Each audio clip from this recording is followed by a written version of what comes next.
The rain had returned that evening, slow, deliberate, and familiar, like a song she had heard too many times before. Rhea stood by the window, fingers tracing the path of a single drop as it slid down the glass. The city beyond was blurred, lights bleeding into colors, sounds softened into a hum. It looked peaceful, almost beautiful. If only her heart wasn't so loud beneath the silence. They say love begins with butterflies, with laughter, and with moments that make you forget how to breathe. But nobody talks about what comes after, when the butterflies fade and all that's left is a heartbeat that remembers the rhythm of something long gone. They say love was used to believe love was a choice, that if she chose right, the world would fall into place. Neat, gentle, forgiving. But love was never a choice for her. It was a memory that refused to fade, a name that still echoed softly somewhere inside her chest. Her name was Rhea Mehta now, though Mehta still felt borrowed, like a surname she was only trying on for a while. 3 years had passed since the wedding, and yet every time she signed her name she hesitated, for half a second. Some habits, it seemed, didn't go away. They simply learned to hide better.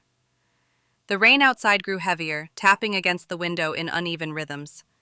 Inside, the room was warm, soft lamplight, the faint aroma of coffee gone cold, a half-written article blinking on her laptop screen.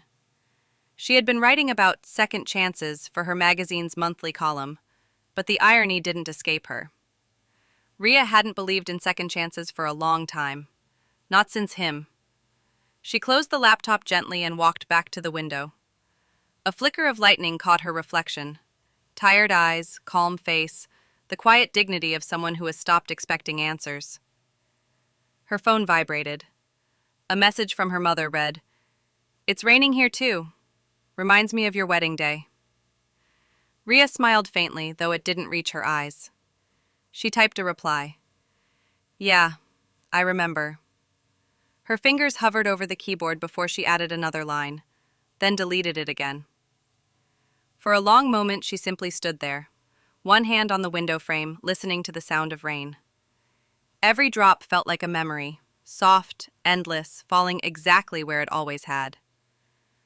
And in that quiet space between thunder and silence, Rhea whispered to herself. Rhea started to remember about her college days. The rain fades into laughter, and the soft hum of life returns.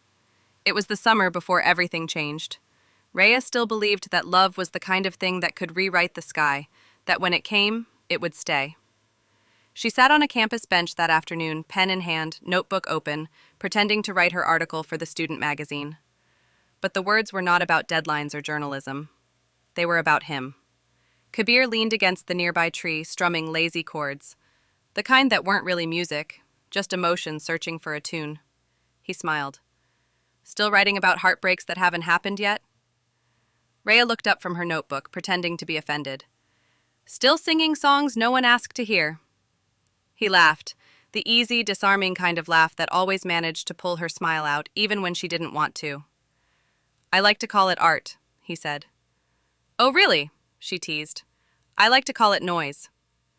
They laughed again, the kind of laughter that made strangers glance their way and think, "This must be love."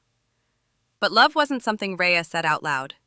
It lived quietly in the way she watched him, the way she memorized his voice, and the way she wrote about him in a notebook he'd never read. Later that day, when the sun began to dip and the campus grew quieter, Kabir packed his guitar and walked beside her toward the main gate. "You know," he said, "you're the only person who actually listens when I talk nonsense." "And you're the only person who can make nonsense sound like poetry," she replied. He smiled. "Then I guess we make a good team." Rhea looked at him for a moment too long. The words she wanted to say pressed against her lips, but she only nodded and said, "Yeah, we do." He stopped near the old notice board, adjusting his guitar strap. "I'll be leaving next week," he said casually, as if it wasn't the kind of sentence that could change a heart. "For the tour?" she asked. "Yeah, Delhi, Mumbai, then maybe Singapore. It's just a few months." Rhea smiled. Practiced, calm, perfect. But her hands trembled slightly. "Right. A few months," Kabir noticed. "Hey, you okay?" "Of course," she said too quickly. "Why wouldn't I be?" He chuckled softly. You always say that before something's wrong. She didn't answer. Instead, she looked up at the orange sky and said, Promise me one thing. What? When you sing, don't forget this place. Or me. Kabir's voice softened. I couldn't, even if I tried. He walked away a few minutes later, waving as he disappeared down the path.